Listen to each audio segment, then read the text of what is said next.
Raise your hand if you've ever been frustrated by an unexpected car battery death. Well, I have. My sister's car battery kept dying a week ago, and we went to AutoZone and we got it checked out, and they told us it was the alternator. So my sister, being the way she is, she made me search up YouTube videos and do research on her handbook of her car to fix the alternator. And today I'll show you how to change an alternator in a car, giving you the knowledge to do it yourself and save money financially. It is very important that you take off the negative terminal of your battery so that you don't shock yourself or you don't shock the car, ruining your car battery. The items you'll need to take out the alternator is a socket wrench, a multimeter to test the charge voltage, and then you need the new alternator, of course. To start it, you have to pop the head of your engine bay. Typically it's in the front of the car, but luxury cars, sometimes it's in the back. Then you find your alternator. Typically it's connected to your accessing belt, and it's right next to your air conditioner compressor.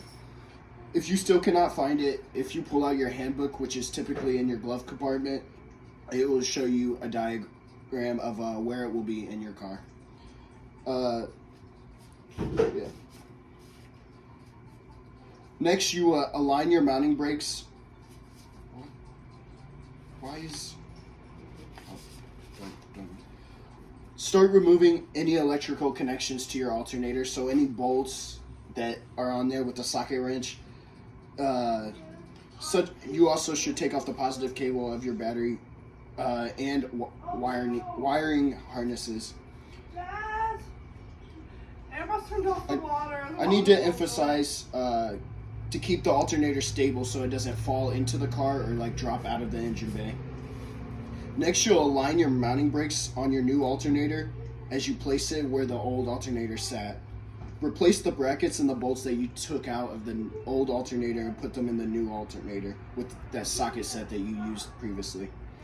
Reconnect your electric connections, the positive and the negative terminal of your battery.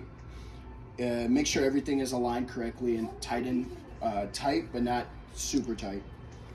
Then you will start the car, and if you hear any loud noises or your car's just not starting, then you must have done something wrong. Make sure you use a multimeter before you start the car though, to see the proper voltage. And typically you charge the car battery so that the old alternator that kept breaking doesn't affect the new alternator. And then when you turn on the car, make sure you watch the battery charge indicator and make sure that it doesn't turn on. So to change the alternator, you start getting tools, you access the alternator, you disconnect it, removing the old alternator and installing the new alternator, and then you test it. This helps out so much learning how to do it yourself because you save so much money, and if you ever have problems with your car, you can always figure out how to do it, And now I can say you can confidently take on crucial repair and keep your alternator operating smoothly now that you know how to install it.